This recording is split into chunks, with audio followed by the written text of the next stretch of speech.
So hello and welcome, आपका स्वागत है फिर से एक और नई वीडियो में। इस वीडियो में हम पढ़ने वाले हैं क्लास 12 बिजनेस स्टडीज का चैप्टर 4 प्लानिंग। अब देखो, हमने चैप्टर 1 के अंदर पढ़ा था कि अगर हमें मैनेजमेंट को किसी भी ऑर्गेनाइजेशन के अंदर अप्लाई करना है तो उसका एक प्रोसेस होता है। वहां हमने 5 प्रोसेस पढ़े थे। सबसे पहला प्लानिंग, ऑर्गेनाइजिंग, स्टाफिंग, डायरेक्टिंग और कंट्रोलिंग। अब हम एक एक करके हर एक चैप्टर में उनके बारे में डिटेल में देखेंगे कि अगर हमें प्लानिंग करना है तो क्या करना पड़ता है, ऑर्गेनाइजिंग करना है तो क्या करना पड़ता है। तो सबसे पहला फंक्शन मैनेजमेंट का हमारे पास आता है प्लानिंग। अगर हमें फ्यूचर में हम क्या करने वाले हैं वो पता ही नहीं होगा, उसका कोई प्लान ही हमारे पास नहीं होगा, तो उसका कोई भी फायदा नहीं है। फ्यूचर में हो सकता है चीजें बिगड़ जाए। तो सबसे पहले हम क्या करते हैं, एक प्लान बनाते हैं ऑर्गेनाइजेशन के अंदर, बिजनेस के अंदर, कि हम फ्यूचर में क्या क्या चीजें किस किस तरीके से करने वाले हैं। वो सब चीजें हम किसके अंदर करते हैं, प्लानिंग के अंदर करते हैं। मैनेजमेंट के पहले प्रोसेस में, पहले स्टेप के अंदर करते हैं। तो वो सारी चीजें हम इस चैप्टर के अंदर देखेंगे, कैसे हम प्लान बनाते हैं, प्लानिंग क्या होती है, कैसे हम मैनेजमेंट को और ज़्यादा अच्छी तरीके से इफेक्टिवली यूज़ कर सकते हैं प्लानिंग के अंदर, ऑर्गेनाइजेशन के अंदर हम किस तरीके से प्लान बनाएंगे। एक दो प्लान भी हम इस चैप्टर के अंदर बना के देखेंगे। एक्चुअल प्रैक्टिकल लाइफ में कैसे प्लान बनाए जाते हैं, वो सारी चीज़ें हम क्या करेंगे, इस चैप्टर के अंदर देखेंगे। तो चलिए शुरू करते हैं अपने चैप्टर को।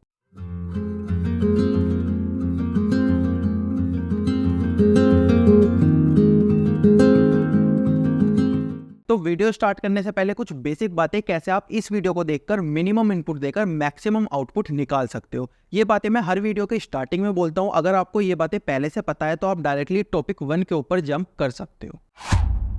सबसे पहली बात, कभी कभी चैप्टर इतना बड़ा होता है कि बच्चे को पता नहीं चल पाता कि सबसे पहले उसको ये पढ़ना है, उसके बाद उसको ये पढ़ना है, उसके बाद उसको ये पढ़ना है, और इस तरीके से उसको चैप्टर फिनिश करना है। तो मैंने क्या किया है ना, मैंने हर चैप्टर को छोटे छोटे टॉपिक्स में डिवाइड किया है। अभी आपको पता होगा कि सबसे पहले आपको टॉपिक 1 पढ़ना है, उसके बाद टॉपिक 2 पढ़ना है, उसके बाद टॉपिक 3 पढ़ना है, और इस तरीके से आपको अपने चैप्टर को फिनिश करना है। सेम इसी तरीके से मैंने यूट्यूब वीडियो के अंदर भी चैप्टर बना दिए हैं, जिससे कि आप डायरेक्टली किसी भी टॉपिक के ऊपर जंप कर सकते हो।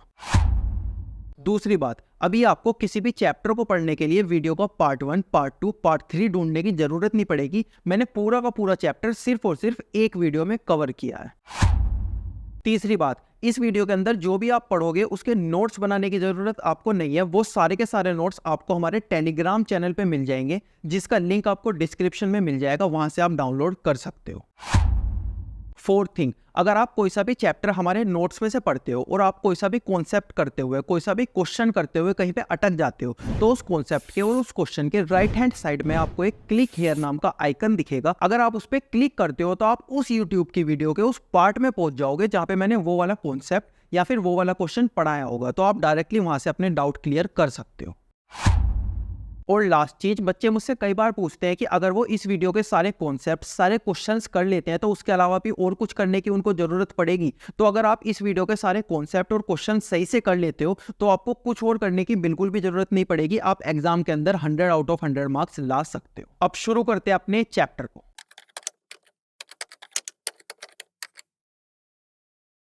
तो इस चैप्टर का टॉपिक 1 हमारे पास आता है planning, concept, importance and limitation. सबसे पहले हम प्लानिंग का मतलब समझेंगे, उसके बाद उसकी इंपॉर्टेंस समझेंगे, उसके बाद उसकी लिमिटेशंस देखेंगे, क्या क्या बेकार बातें हैं इसके अंदर। सबसे पहले देखते हैं हम प्लानिंग का कॉन्सेप्ट क्या है, प्लानिंग का मतलब क्या होता है। देखो, अगर हम एक प्लान बनाते हैं तो उसको हम क्या बोलते हैं, प्लानिंग बोलते हैं। जैसे आपको सपोज कल को स्कूल जाना है तो आप उसका क्या करते हो, आप उसका एक प्लान बनाते हो, एक प्लानिंग करते हो। कैसे, जैसे आपने एक प्लान बनाया, इतने बजे मैं उठूंगा, इतने बजे मैं खाना खाऊंगा, इतने बजे मैं तैयार होऊंगा, इतने बजे मैं अपना बैग लगाऊंगा, इतने बजे मैं चला जाऊंगा, मुझे स्कूल पहुंचने में इतना टाइम लगेगा, स्कूल में के लिए मैं ये चीजें लेके जाऊंगा अपने बैग के अंदर, ये बुक्स मैं लेके जाऊंगा अपने बैग के अंदर। ये क्या किया आपने, एक सिंपल प्लान बनाया, इसको हमने क्या बोला, प्लानिंग। यही चीज जब हम ऑर्गेनाइजेशन के अंदर करते हैं तो उसको भी हम क्या बोलते हैं, प्लानिंग बोलते हैं। सपोज ऑर्गेनाइजेशन को एक गोल अचीव करना है, 100 करोड़ का प्रॉफिट कमाने का ऑर्गेनाइजेशन को क्या करना है, एक गोल अचीव करना है। अब ये जो ऑर्गेनाइजेशन है ना, इस गोल को अचीव करने के लिए जो जो प्लान बनाएगी, ये ऑर्गेनाइजेशन इस गोल को अचीव करने के लिए क्या बनाएगी, एक प्लान बनाएगी। और जब ये इस प्लान को बना रही होगी तो उसको हम क्या बोलेंगे, प्लानिंग बोलेंगे। तो प्लानिंग का मतलब क्या हुआ, एक प्लान बनाना किसी गोल को अचीव करने के लिए। सबसे पहले देखते हैं प्लानिंग की डेफिनेशन क्या होती है। इट मीन्स सेटिंग ऑब्जेक्टिव, यानी कि एक गोल सेट करो, and formulating an action plan to achieve them. उस वाले गोल को अचीव करने के लिए एक प्लान बनाओ, उसको हम क्या बोलेंगे, प्लानिंग बोलेंगे। हम प्लानिंग के अंदर करते क्या है, डिसाइडिंग इन एडवांस। एडवांस में हम सोचते हैं व्हाट टू डू, हमको क्या करना है, हाउ टू डू, हमको जो करना है वो कैसे करना है, व्हेन टू डू, हम जो करेंगे वो कब करेंगे, who is going to do, जो हमको करना है उसको कौन करेगा। हमको एम्प्लॉयज चाहिएंगे, हायर लेवल के एम्प्लॉयज चाहिएंगे, लोअर लेवल के एम्प्लॉयज चाहिएंगे, मिडिल लेवल के एम्प्लॉयज चाहिएंगे, हमको लेबर चाहिएगी, हमको चाहिएगा क्या, उसको जो करना है उसको कौन करेगा। तो ये सारी चीजें क्या करते हैं, हम एडवांस में डिसाइड करते हैं, क्या कर किसके अंदर, प्लान के अंदर। उसको हम क्या बोलते हैं, उसको हम प्लानिंग बोलते हैं। अब देखते हैं इंपॉर्टेंस ऑफ प्लानिंग। प्लानिंग हमें क्यों जरूरी होती है किसी भी बिजनेस के अंदर। प्रोवाइड डायरेक्शन, प्लानिंग क्या करती है, हमें डायरेक्शन प्रोवाइड करती है। कैसे, देखो सपोज ये वाला एग्जांपल हम कंटिन्यू करते हैं। इसके अंदर हमने एक प्लान बनाया 100 करोड़ प्रॉफिट के लिए। अब हमने देखा अगर हमें 100 करोड़ प्रॉफिट चाहिए ना, तो हमें सेल करनी पड़ेगी कितनी, 1000 करोड़ की। कितनी, 1000 करोड़ की हमको क्या करनी पड़ेगी, सेल करनी पड़ेगी। ओके, अब 1000 करोड़ की सेल करने के लिए हमें क्या चाहिएगा, रॉ मटेरियल चाहिएगा। कितना चाहिएगा, 400 करोड़ का हमको रॉ मटेरियल चाहिएगा अगर हमको 1000 करोड़ की सेल करनी है। अब हमें ये कैसे पता चला कि हमको 4000 करोड़ का रॉ मटेरियल चाहिए। हो सकता था हम 5000 का खरीद लेते, हो सकता था हम 6000 का खरीद लेते, हो सकता था हम 300 का खरीदते। उसके बाद जब हम 100 का दोबारा खरीदने जाते तो हमको डिस्काउंट ना मिलता। तो ये सारी गलत चीज़ें हम कर सकते थे, लेकिन हमें डायरेक्शन किसने प्रोवाइड की, हमें डायरेक्शन प्रोवाइड की हमारी प्लानिंग ने। हमने प्लान किया था कि हमें कितने का प्रॉफिट चाहिए, हमें प्रॉफिट चाहिए 100 करोड़ का। उसके लिए हमें कितनी सेल करनी है, 1000 की सेल करनी है। उसके लिए हमें रॉ मटेरियल कितना चाहिए, 400 का। तो हमें एक डायरेक्शन प्रोवाइड की प्लानिंग ने कि तुम इतना रॉ मटेरियल खरीदना, इतने तुम्हें एम्प्लॉयज चाहिए, इतनी तुम्हारी कॉस्ट लगेगी, इतना तुम्हें टाइम लगेगा। ये सब चीजें कौन प्रोवाइड करेगा, प्लानिंग प्रोवाइड करेगी। प्लानिंग किस फॉर्म में प्रोवाइड करेगी, एक डायरेक्शन प्रोवाइड करेगी, जिसकी हेल्प से हमें ये सारी चीजें पता चलेगी। तो हम ये बोल सकते हैं जो प्लानिंग होती है वो क्या करती है, प्रोवाइड करती है डायरेक्शंस। एक तरफ चलने की डायरेक्शन हमें प्रोवाइड करती है कि तुम्हें इस डायरेक्शन के हिसाब से, इस गोल के हिसाब से ऐसे ऐसे काम करना है, इतना रॉ मटेरियल खरीदना है, इतने एम्प्लॉयज को हायर करना है, इतना तुमको टाइम लगेगा, वगैरह वगैरह। इसके बाद reduce the risk of uncertainty. अब देखो जो फ्यूचर होता है ना वो बहुत ज़्यादा अनसर्टेन होता है, हमें नहीं पता फ्यूचर में क्या होने वाला है। जैसे आप 1 अप्रैल 2022 की डेट में खड़े हो, आपको पता है 3 महीने बाद क्या होगा, गवर्नमेंट चेंज हो सकती है। आपको पता है 6 महीने बाद क्या होगा, क्लाइमेट चेंज हो सकता है, बाढ़ आ सकती है। आपको पता है 9 महीने बाद क्या होगा, फैशन चेंज हो सकता है लोगों का, आपका बिजनेस ठप हो सकता है, लॉस कर सकता है, हो सकता है प्रॉफिट भी कर सके। लेकिन फ्यूचर में अनसर्टेनिटी का रिस्क आपको बना रहता है। अगर आप आज ही डिसाइड कर लोगे कि अगर फ्यूचर में ये होता है तो उस चीज को काउंटर करने के लिए मैं ये चीज करूंगा, अगर फ्यूचर में ये होता है तो उस चीज को काउंटर करने के लिए मैं ये चीज करूंगा, इससे आपकी क्या हो जाएगी, हेल्प हो जाएगी आज की आज। इससे क्या करोगे आप, जो फ्यूचर में अनसर्टेनिटी का रिस्क है ना उसको क्या कर दोगे, रिड्यूस कर दोगे। तो प्लानिंग हमारी किस चीज में हेल्प करता है, जो फ्यूचर में अनसर्टेनिटी होने वाली है, हमें नहीं पता फ्यूचर में क्या होने वाला है, लॉस भी हो सकता है, प्रॉफिट भी हो सकता है। तो जो फ्यूचर में अनसर्टेनिटी का रिस्क बना हुआ है उसको आप क्या कर सकते हो, रिड्यूस कर सकते हो आज ही प्लानिंग करके। तो प्लानिंग क्या करता है, हमारी हेल्प करता है reduce the risk of uncertainty in future. Reduce overlapping and wasteful activities. Overlapping और वेस्टफुल एक्टिविटीज जैसे बिजनेस के अंदर ना बहुत सारी टाइप की एक्टिविटीज होती है। अब हमें उसमें से ना कैटेगरी बनानी है कि कौन सी एक्टिविटी की हमें जरूरत नहीं है, कौन सी एक्टिविटी हमारी वेस्टफुल है। जैसे रॉ मटेरियल का एक प्रोसेस होता है, जो ये हमारा रॉ मटेरियल है इसका एक प्रोसेस होता है। सबसे पहले ये प्रोसेस 1 के अंदर काम करता है, उसके बाद हम इसको प्रोसेस 2 के अंदर लेके जाते हैं, उसके बाद हम इसको प्रोसेस 3 के अंदर लेके जाते हैं, और एंड में जाके हमारा क्या बनता है, फिनिश्ड गुड बनता है, जिसको कि हम मार्केट के अंदर क्या करने वाले हैं, सेल करने वाले हैं। अब हमको ये पता चलता है कि यार ये जो प्रोसेस 2 है ना इसको तो हम बेकार में ही कर रहे हैं। अगर हम प्रोसेस 1 से डायरेक्टली प्रोसेस 3 के अंदर इस गुड को लेके जाए ना तो हमारा बहुत ज़्यादा फायदा हो जाएगा, इसकी हमें कॉस्ट बच जाएगी प्रोसेस 2 की, हमारा टाइम भी बच जाएगा, प्रोसेस 2 से हमको कोई खास फर्क पड़ता भी नहीं है। तो ये किसकी वजह से पता चलेगा, जब हम स्टार्टिंग में बैठ के प्लान बनाएंगे जब तो हमको ये चीज़ें पता चलेगी। तो प्लानिंग क्या करती है, हमारी वेस्टफुल एक्टिविटी को रिड्यूस करती है। ये एक्टिविटी क्या थी, ये वेस्टफुल एक्टिविटी थी, हम फालतू में इसको करने वाले थे। तो प्लानिंग ने क्या किया, हमारी जो वेस्टफुल एक्टिविटी जो हम करने वाले थे उसको क्या किया, वेस्टफुल एक्टिविटी को रिड्यूस किया। किसने, प्लानिंग ने। इसके बाद promote innovative idea. Innovative idea कैसे प्रमोट करती है प्लानिंग, देख लेते हैं वो भी। जो मैनेजमेंट है उसके जो फंक्शन होते हैं वो क्या होते हैं, planning, organising, staffing, directing and controlling. सबसे पहले आता है प्लानिंग, फिर आता है ऑर्गेनाइजिंग, फिर आता है स्टाफिंग, फिर आता है डायरेक्टिंग, फिर आता है कंट्रोलिंग, और उसके बाद दोबारा से आता है प्लानिंग। अब सपोज हम स्टाफिंग के अंदर खड़े हुए हैं, यहाँ पे एक एम्प्लॉई है, इसने हमें एक न्यू आइडिया दिया। क्या आइडिया दिया, न्यू आइडिया दिया। इसने बोला सर अगर हम अपनी सेल्स को रिड्यूस करते हैं ना तो जो हमारा प्रॉफिट मार्जिन है, क्या है, हमारा प्रॉफिट मार्जिन है, यानी कि अगर हमें जो हमारा प्रॉफिट मार्जिन है वो इंक्रीज़ हो जाएगा। इंक्रीज मतलब अगर हमें 10% प्रॉफिट होता था ना तो उतनी ही सेल पे अब हमें 20% प्रॉफिट होने लगेगा। इसको हम क्या बोलते हैं, प्रॉफिट मार्जिन का इंक्रीज होना। तो हमारे एम्प्लॉय ने क्या दिया, हमें एक न्यू आइडिया दिया कि सर अगर हम सेल को रिड्यूस करते हैं तो हमारा जो प्रॉफिट मार्जिन है वो इंक्रीज़ हो जाएगा और हम कम सेल करके ज़्यादा प्रॉफिट कमा पाएंगे। हमने सोचा यार आइडिया तो बहुत अच्छा है, लेकिन हम कहाँ पर खड़े हुए हैं, स्टाफिंग के अंदर खड़े हुए हैं। हमने प्लानिंग और ऑर्गेनाइजिंग कर चुके हैं, अब हम स्टाफिंग के अंदर खड़े हुए हैं। हमने क्या सोचा था कि हम जो सेल करेंगे वो 1000 करोड़ की करेंगे। कितने की करेंगे, 1000 करोड़ की। एम्प्लॉय बोल रहा है इसको रिड्यूस कर दो। अरे यार 1000 करोड़ की सेल करने के लिए ना मुझे रॉ मटेरियल चाहिए था 400 करोड़ का, वो मैं खरीद चुका हूं। अब अगर मैं रिड्यूस करता हूं तो रॉ मटेरियल को कहां रखूंगा, अपने घर में थोड़ी ना रखूंगा।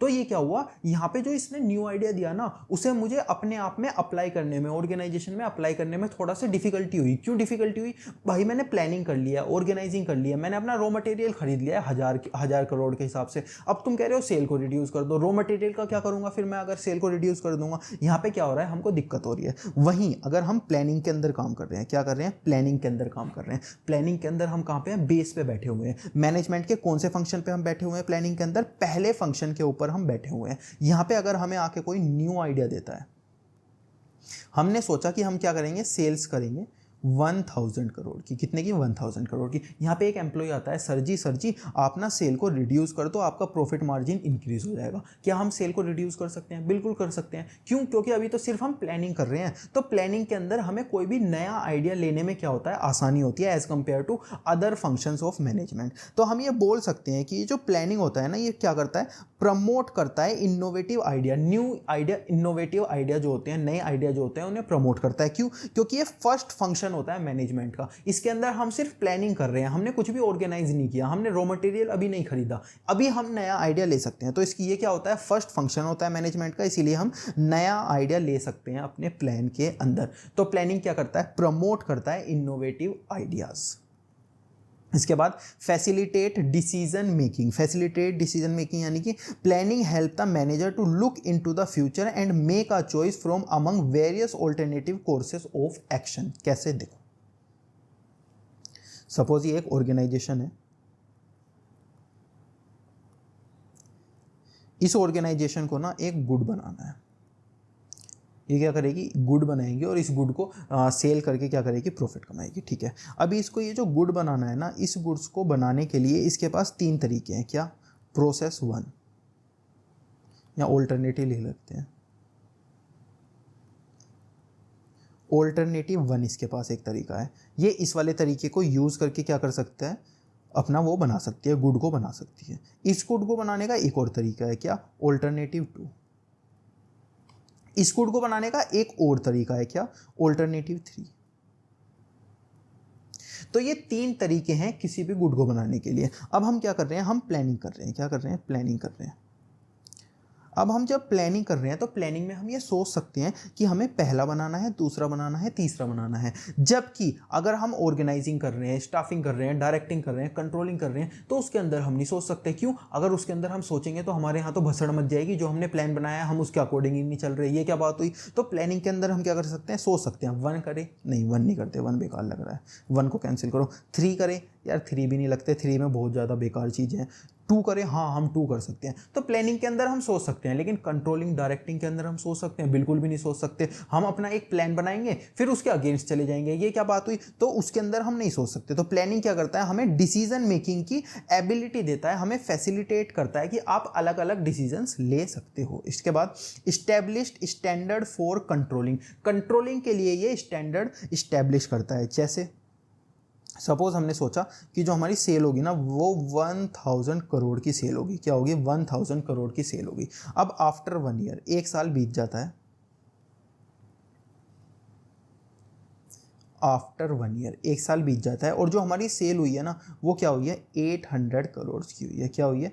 800 करोड़ की हुई है। अब अगला साल जब आएगा, जब हम उस अगले साल की प्लानिंग करेंगे तो हम ये देख सकते हैं कि यार हमने जो प्लान बनाया था ना वो क्या बनाया था? 1000 करोड़ की सेल करने का प्लान बनाया था। हुई कितनी? 800 करोड़ की हमारी जो सेल थी वो हुई। ऐसा क्यों हुआ? हमारे से क्या क्या गलती हुई? क्या हमने प्लान गलत बनाया था? हमने बेंचमार्क बहुत ज़्यादा हाई कर लिया था? हम क्या कर सकते हैं, जो हमने स्टैंडर्ड्स बनाए हैं, ये जो हमने स्टैंडर्ड्स बनाए हैं, जो हमने यहाँ पे स्टैंडर्ड बनाया था 1000 सेल का, उसको कंपेयर कर सकते हैं एक्चुअल से कि ये तो हमारा स्टैंडर्ड था, यहाँ हमें पहुँचना था, यहाँ हम एक्चुअल पहुँच चुके। तो इन दोनों के बीच में जो डिफरेंस रह गया वो कितना रह गया, क्यों रह गया, कब रह गया, हमसे क्या गलती हो गई, तो वो चीज़ भी हम क्या कर सकते हैं? इस्टेब्लिश कर सकते हैं स्टैंडर्ड्स, जैसे यहाँ पे लिखा गया है इस्टेब्लिश कर सकते हैं स्टैंडर्ड फॉर कंट्रोलिंग, जिससे कि हमें पता चले कि उस स्टैंडर्ड के हिसाब से हम काम कर पा रहे हैं या नहीं। गोल और स्टैंडर्ड एक्चुअल और परफॉर्मेंस से हम क्या कर सकते हैं? मेजर कर सकते हैं। स्टैंडर्ड को एक्चुअल से मेजर करके हम क्या निकाल सकते हैं? परफॉर्मेंस निकाल सकते हैं। तो ये क्या थे? Importance of planning. इसका मतलब हमें प्लानिंग की जरूरत होती है ऑर्गेनाइजेशन के अंदर। अब हम देखते हैं लिमिटेशंस ऑफ प्लानिंग, यानी कि प्लानिंग की क्या क्या बेकार बातें हैं। सबसे पहले लीड्स टू रिजिडिटी, रिजिडिटी यानी कि flexibility.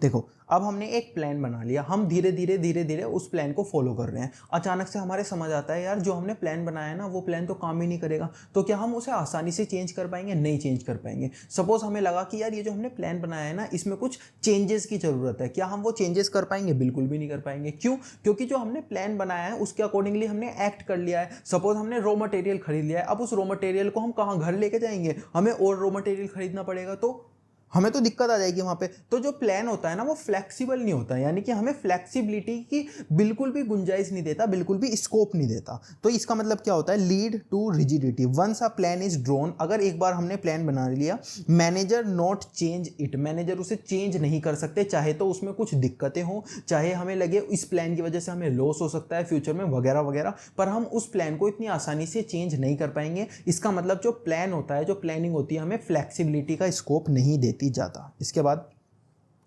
May not work in a dynamic environment. अगर देखो एनवायरनमेंट कॉन्टिन्यूसली चेंज होता जा रहा है, एक साल में एनवायरनमेंट कई बार चेंज हो गया, बहुत ज़्यादा चेंज हो गया। हमने प्लान कब बनाया था? 1 साल पहले बनाया था। अब क्या वही प्लान हम कंटिन्यू कर रहे हैं, लेकिन एनवायरनमेंट क्या हो रहा है? चेंज होता जा रहा है। तो यहाँ पे हम दिक्कत में आ सकते हैं। तो ये क्या करता है? May not work with dynamic environment. Planning ऐसी जगह पे काम नहीं कर सकती जहाँ पे जो एनवायरनमेंट है वो क्या हो? डायनेमिक हो, वो बार बार चेंज होता रहे। क्यों? क्योंकि हम एक बार प्लान बना लेंगे, एनवायरनमेंट चेंज होता रहेगा तो हमें तो दिक्कत आ जाएगी, हमारा प्लान कैसे काम करेगा? तो वहाँ पे हमें दिक्कत आ सकती है। प्लानिंग वहाँ पे हेल्प नहीं करती। कहाँ पे? जहाँ पे हमारा डायनेमिक एनवायरनमेंट होता है। रिड्यूस क्रिएटिविटी, ये क्रिएटिविटी को हटा देती है। देखो हमने एक एग्जांपल देखा था, हमने प्लानिंग कर लिया, ऑर्गेनाइजिंग कर लिया, स्टाफिंग में हम आ गए, वहाँ पे हमारे एक एम्प्लॉय आया, एम्प्लॉय ने आके हमको एक नया आइडिया दिया कि सर ये चीज़ ना इस तरीके से नहीं, इस तरीके से करो, हमको ज़्यादा फायदा होगा। तो हम वो चीज़ एक्सेप्ट कर सकते हैं या नहीं कर सकते? क्यों? क्योंकि हमने एक प्लान बना लिया, उसके अकॉर्डिंगली हम फॉलो कर रहे हैं। तो ये क्या करती है? जो क्रिएटिविटी है, जो लोगों के मन में दिमाग में बातें आएंगी कि ये चीज़ को ऐसे करो और ज़्यादा अच्छी तरीके से हो जाएगा, वो क्रिएटिविटी रिड्यूस हो जाती है कहीं ना कहीं प्लानिंग के अंदर। Involve huge cost. अब देखो ये प्लान बनाना, हमें लगता है यार प्लान बनाना तो बहुत आसान है, इसके लिए पूरी एक टीम होती है, वो एनालाइज करती है पास्ट परफॉर्मेंस, वो देखती है कि बिजनेस एनवायरनमेंट में क्या चल रहा है, और भी बहुत सारी चीज़ें वो देखती है। उसकी वजह से हमारी जो कॉस्ट है वो क्या हो जाती है? ज़्यादा हो जाती है, ह्यूज हो जाती है। Time consuming. अब ऐसा नहीं है प्लान 1 दिन में बन जाएगा, 2 दिन में बन जाएगा, इसके लिए 1 महीना, 2 महीने भी बहुत टाइम पे लग जाते हैं। तो ये क्या है? एक टाइम कंज्यूमिंग प्रोसेस भी हो जाता है, ये भी क्या इसकी एक लिमिटेशन है। Planning do not guarantee success. अब ऐसा नहीं है हमने एक प्लान बना लिया, हमने हमने कहा ऐसे ऐसे ऐसे ऐसे करेंगे और प्रॉफिट कमा लेंगे एंड में। जरूरी नहीं है कि हमारा जो प्लान है वो सक्सेसफुल हो, ऐसा भी हो सकता है कि हमें प्रॉफिट की जगह लॉस हो जाए। हम सारी चीज़ें ऐसा करें जो हमने प्लान किया था, उसके बावजूद भी हमें प्रॉफिट की जगह लॉस हो जाए। तो जो प्लानिंग है ना वो हमें गारंटी नहीं देता किस चीज़ की, सक्सेस की। क्या नहीं देता? प्लानिंग हमें सक्सेस की गारंटी नहीं देता।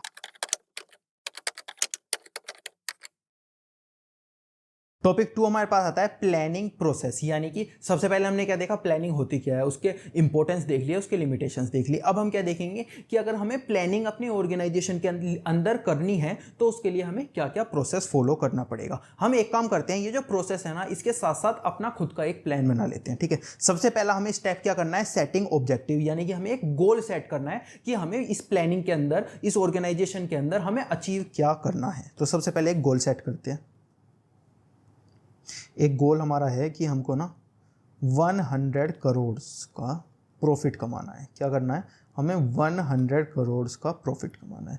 ये क्या हो गया, हमने एक ऑब्जेक्टिव सेट कर लिया, एक गोल सेट कर लिया, यानी कि ये जो पहला पॉइंट है इसको हमने क्या कर दिया, फुलफिल कर दिया, ठीक है। इसके बाद डेवलप प्रीमाइसेस, मतलब कि अगर फ्यूचर में कुछ ऐसा इवेंट हो जाए जिसकी वजह से हमें दिक्कत आ सकती है तो ऐसा अच्छा नहीं होगा, हम उसके लिए आज ही प्लान बना लें, ठीक है। उसके लिए भी प्लान बनाते हैं। मैंने देखा कि यार पिछले 5-10 सालों में क्या हो रहा है ना, जो विंटर का सीजन आता है ना तो जो मेरा रॉ मटेरियल है उसकी कॉस्ट बढ़ जाती है। क्या होता है, पिछले 5-6 सालों में जब विंटर्स आती है ना, जब विंटर्स आती है तो जो मेरा रॉ मटेरियल है उसकी जो कॉस्ट है वो इंक्रीज़ हो जाती है। उसकी कॉस्ट क्या हो जाती है, इंक्रीज़ हो जाती है। अब ये जो कॉस्ट इंक्रीज़ हो जाएगी, रॉ मटेरियल तो मेरे को खरीदना पड़ेगा। तो मैं एक काम कर सकता हूँ कि यार ये जो रॉ मटेरियल खरीदने में मेरे एक्स्ट्रा पैसे लगेंगे ना, उनको आज ही प्रिजर्व करके रख लूँ, जिससे कि फ्यूचर में मुझे दिक्कत ना आए। जब भाई 5-10 साल से हो रहा है तो इस साल भी तो होने के चांसेस हैं ही ना। तो उसे करने के लिए मुझे 50 करोड़ को प्रिजर्व करना पड़ेगा। तो मैंने 50 करोड़ आज ही बचा के रख लिए कि यार फ्यूचर में मुझे दिक्कत आएगी, तो उसके लिए मैंने आज ही 50 करोड़ बचा लिए। तो ये क्या हुआ, ये मैंने दूसरा स्टेप भी फॉलो कर लिया प्लानिंग करने का। दूसरा स्टेप क्या था, डेवलपिंग प्रीमाइसेस, यानी कि अगर फ्यूचर में कुछ दिक्कत आने वाली है तो उस चीज़ को मैंने आज ही सही कर लिया। इसके बाद identify alternative courses of action. अब देखो हमें क्या करना पड़ेगा ना, ये वाला गोल अचीव करने के लिए प्रोडक्शन करना है। प्रोडक्शन यानी कि मुझे गुड्स या सर्विसेज बनाने हैं, ठीक है। सपोज मैंने क्या प्लान किया था कि मुझे गुड्स बनाने हैं। क्या बनाने हैं, गुड्स बनाने हैं, ठीक है। अब इन गुड्स को बनाने के मेरे पास अलग अलग तरीके हो सकते हैं। ऑल्टरनेटिव 1 हो सकता है, ऑल्टरनेटिव 2 हो सकता है, ऑल्टरनेटिव 3 हो सकता है, मतलब कि अलग अलग टाइप के प्रोसेस हो सकते हैं। तो हमें क्या करना है, आइडेंटिफाई ऑल्टरनेटिव्स करना है कि हमें प्रोडक्शन करने के लिए या फिर जो भी प्रोडक्ट हम बनाने वाले हैं, जो भी प्लान को हमें, जो भी गोल को हमें अचीव करना है, उस गोल को अचीव करने के कितने तरीके हो सकते हैं। तो सपोज मेरे 3 तरीके हो सकते हैं, पहला तरीका, दूसरा तरीका और तीसरा तरीका। Alternative 1, alternative 2, alternative 3। तो तीसरा पॉइंट भी हमने क्या कर लिया, सेटिस्फाई कर लिया अपने प्लान के अंदर, ठीक है। अभी फोर्थ पॉइंट के ऊपर हम चलते हैं, इवेल्युएट ऑल्टरनेटिव्स, यानी कि हमें क्या करना है, हर ऑल्टरनेटिव का मेरिट लिखना है और डीमेरिट लिखना है। यानी कि जैसे मेरे पास ऑल्टरनेटिव 1 था, ऑल्टरनेटिव 2 था, ऑल्टरनेटिव 3 था। क्या था, ऑल्टरनेटिव 1, ऑल्टरनेटिव 2, ऑल्टरनेटिव 3। इसकी हम अच्छी बातें लिखेंगे और उसकी बुरी बातें लिखेंगे। हर एक की क्या करेंगे, अच्छी बातें लिखेंगे और हर एक की बुरी बातें रखेंगे। जैसे ऑल्टरनेटिव 1 की ये कुछ बुरी बातें थी, नेगेटिव ये था, ऐसे ऐसे करके हमने अच्छी बातें लिख ली और बुरी बातें लिख ली, ठीक है। तो हमने क्या किया, ऑल्टरनेटिव्स को इवेल्युएट कर लिया कि कौन सा अच्छा रहेगा, कौन सा बुरा रहेगा, ठीक है। अब हमें क्या करना है, सेलेक्ट एंड ऑल्टरनेटिव्स। अब हमें देखना है कि इसमें किसमें हमें सबसे ज़्यादा फायदा रहने वाला है, वो हम सेलेक्ट कर लेंगे। तो हमने देखा कि यहाँ पे इसका एक मेरिट है, एक डीमेरिट है, इसका भी एक मेरिट है, एक डीमेरिट है। लेकिन अगर हम यहाँ पे देखते हैं कि इसके 2 मेरिट है, एक डीमेरिट है, तो यार इसमें ना हमें सबसे ज़्यादा फायदा रहेगा। तो हमने ऑल्टरनेटिव 1 को रिजेक्ट कर दिया, 3 को रिजेक्ट कर लिया और जो 2 है उसको हमने सेलेक्ट कर लिया। तो ये वाला कौन सा पॉइंट हो गया, हमारा 5th पॉइंट भी हमने यहाँ पे कर लिया।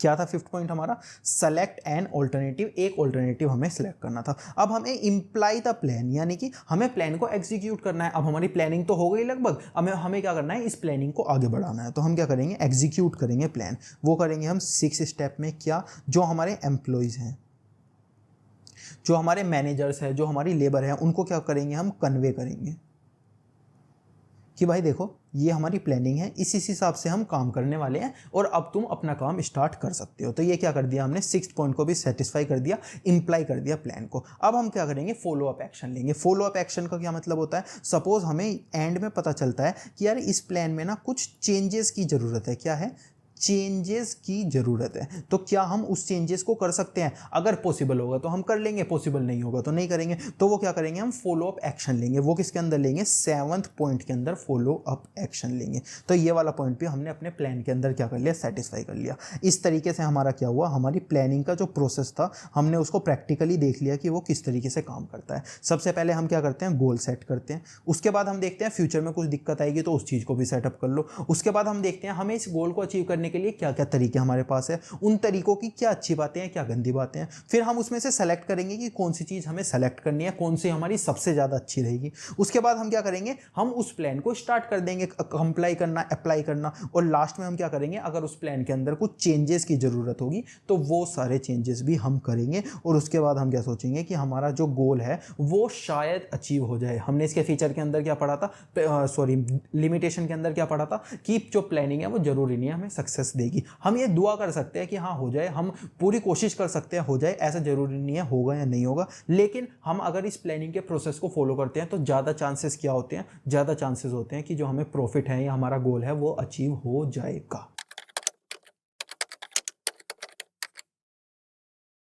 अब पढ़ते हैं इस चैप्टर का लास्ट टॉपिक जो कि है topic 3, types of plan and some important topics. सबसे पहले पढ़ते हैं टाइप ऑफ प्लान। प्लान कितने टाइप के हो सकते हैं, प्लान 2 टाइप के हो सकते हैं, एक सिंगल यूज प्लान और एक हो सकता है standard plan. Single use plan यानी कि वो प्लान जो कि हम केवल और केवल एक बार यूज कर सकते हैं। स्टैंडर्ड प्लान वो जिसको हम बार बार यूज कर सकते हैं। सिंगल यूज प्लान वो जिसको हम एक बार यूज कर सकते हैं, स्टैंडर्ड प्लान वो जिसको हम बार बार यूज कर सकते हैं। इसके बाद हम देखते हैं कुछ इंपॉर्टेंट टॉपिक्स या कुछ इंपॉर्टेंट टर्म्स। सबसे पहले आता है ऑब्जेक्टिव। ऑब्जेक्टिव का मतलब क्या होता है, गोल, क्या चीज हमको अचीव करना है। Objective define as end which management achieve by its operation, जिसको मैनेजमेंट, जिसको ऑर्गेनाइजेशन क्या करना चाहती है, अचीव करना चाहती है। ऑब्जेक्टिव को हम क्या बोल सकते हैं, गोल, ये लक्ष्य हमें हासिल करना है। स्ट्रेटेजी, स्ट्रेटेजी यानी कि जो प्लान हम अचीव करने वाले हैं उसको हम किस किस तरीके से अचीव कर सकते हैं। ये तरीके से अचीव कर सकते हैं, ये तरीके से अचीव कर सकते हैं, ये तरीके से अचीव कर सकते हैं, या फिर इस तरीके से हम अचीव करने वाले हैं, ए बी सी, बी तरीके से हम अचीव करने वाले हैं, उसको हम क्या बोलते हैं, स्ट्रेटेजी बोलते हैं। इसके बाद पॉलिसी। अब हमें कुछ पॉलिसीज बनानी होगी। कैसे, देखो अगर हमें अपने प्लान को एग्जीक्यूट करना है ना तो उसके लिए जितने भी एम्प्लॉयज हैं, जितने भी क्या है एम्प्लॉयज़ है, उनको टाइम पे आना बहुत ज़रूरी है। ऐसा नहीं हो रहा 10 बजे का टाइम है 11 बजे आ रहे हैं तो हमारा प्लान एग्जीक्यूट नहीं हो पाएगा। और जो हमारा रॉ मटेरियल है ना उसकी जो क्वालिटी है उसकी क्वालिटी बहुत ज़्यादा अच्छी होनी चाहिए, जब भी हम अपनी प्लान को क्या कर पाएंगे, एग्जीक्यूट कर पाएंगे। तो ये सब क्या हो गई, ये सब हमारी एक पॉलिसीज हो गई जिसको हमें फॉलो करना होगा अपने प्लान्स को अचीव करने के लिए। उसके बाद प्रोसेस, क्या प्रोसेस हम फॉलो करेंगे, सबसे पहले ये प्रोसेस फॉलो करेंगे, फिर ये वाला प्रोसेस फॉलो करेंगे, फिर ये वाला प्रोसेस फॉलो करेंगे। उसको क्या बोलते हैं, प्रोसेस बोलते हैं, प्रोसीजर बोलते हैं। इसके बाद मेथड। अब हम किस मेथड से बनाने वाले हैं, हमने देखा था कि हर चीज़ को करने के ना 2-3 तरीके होते हैं, ऑल्टरनेटिव 1, ऑल्टरनेटिव 2, ऑल्टरनेटिव 3। तो हम कौन सा ऑल्टरनेटिव देखने वाले हैं। हर ऑल्टरनेटिव को करने के भी अलग अलग तरीके होंगे। जैसे इसको करने के 3 तरीके हैं, इसको किस चीज़ से करने वाले हैं वो क्या करते हैं, हम मेथड के अंदर डिसाइड करते हैं। इसके बाद रूल्स, हमको ऑर्गेनाइजेशन के अंदर कुछ रूल्स बनाने चाहिए। जैसे कि अगर हमारे जो एम्प्लॉयज़ हैं वो सही से काम नहीं करेंगे तो उनकी क्या होगी, सैलरी जो है वो डिडक्ट होगी। क्या होगी, सैलरी डिडक्ट होगी। या फिर अगर कोई लेट आएगा तो उसको क्या लगेगी, पेनल्टी लगेगी। क्या लगेगी, उसकी पेनल्टी लगेगी। इस टाइप के हम रूल्स बना सकते हैं ऑर्गेनाइजेशन के अंदर। इसके बाद बजट। अब हर चीज़ को करने के लिए ना हमें क्या चाहिए, पैसा। तो पैसे के लिए हमें क्या बनाना पड़ेगा, एक अच्छा खासा बजट बनाना पड़ेगा। और लास्ट में हमारे पास आता है प्रोग्राम। प्रोग्राम का मतलब क्या होता है, हम जो भी प्लानिंग करते हैं ना उसको किस चीज़ के अंदर लिखते हैं या उसको किस चीज़ के अंदर डालते हैं, प्रोग्राम के अंदर डालते हैं। प्रोग्राम एक आउटलाइन होता है, ऑब्जेक्टिव हम क्या अचीव करने वाले हैं, पॉलिसीज़ हमने क्या पॉलिसीज़ बनाई, क्या हमारा प्रोसीजर रहने वाला है, क्या हमारे रूल्स रहने वाले हैं, क्या हमारे टास्क रहने वाले हैं जो हम डेली बेसिस पे अचीव करेंगे, कौन कौन ह्यूमंस हमारे यहाँ काम करने वाले हैं, कौन सी पोस्ट पे काम करने वाले हैं, क्या हमको फिजिकल रिसोर्सेज चाहिए, क्या हमको बजट चाहिए। ये सब चीज़ें हम किसके अंदर लिखेंगे, प्रोग्राम्स के अंदर लिखेंगे।